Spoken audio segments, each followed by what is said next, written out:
திருப்பதி உண்டியலில் 20 லட்சம் ரூபாய் ஒரே கட்டாக இருந்தது. காணிக்கை செலுத்தியது யார் என்று தெரியவில்லை. அட பாவிகளா, ஒரு வார்த்தை என்று சொல்லப்படாதா? கால் நகையில் வந்து ஒரு பாதியை வாங்கியிருப்பா. அண்ணா நகரில் பட்டப்பகலில் நூதன முறையில் துணிகர திருட்டு.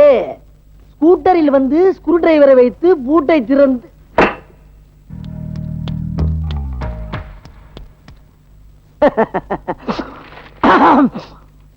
உள்ளே நுழைந்து 50,000 பணத்தை எடுத்துக்கொண்டு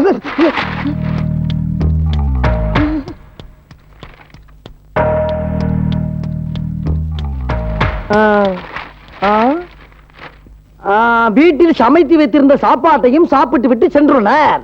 திருடர்கள் 2 பேர் தான் என்ற உண்மையை துப்பறியும் நாய் நுனிநாக்கா நக்கி கண்டுபிடித்தன. போலீசார் இருவரையும் வலை வீசி தேடுகின்றார்கள். இப்ப சத்தம் கிடைச்சது. ஆமாங்க ஆமாங்கன்னு மேல பாக்குற இந்த பக்கம். ஏய் கங்கம்மா, அந்த உருட்டு கட்டைய கொஞ்சம் எரி.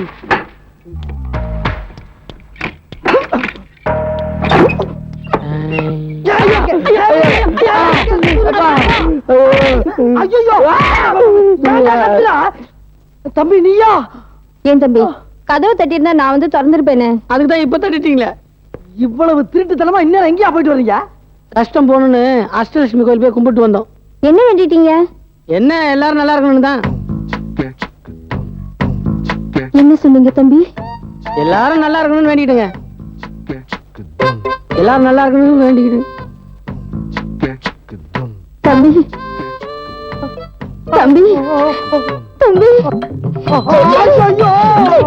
ஐயோ செத்து போன என் தம்பி சிட்டி பாபு கூட இப்படிதான் கோயிலுக்கு போய் எல்லாரும் நல்லா இருக்கணும்னு வேண்டிக்குவா. எனக்கு அவன் ஞாபகம் வந்துருச்சு. சிட்டி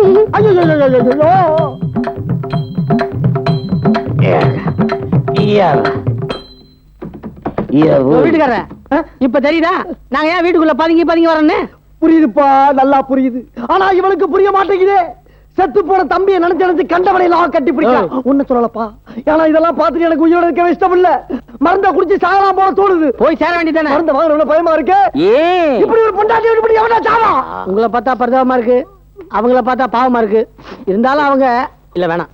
ஏப்பா நிறுத்திட்ட? இல்ல நான் ஒண்ணு கிடக்கணும்னு சொல்லி அவங்களுக்கு தம்பி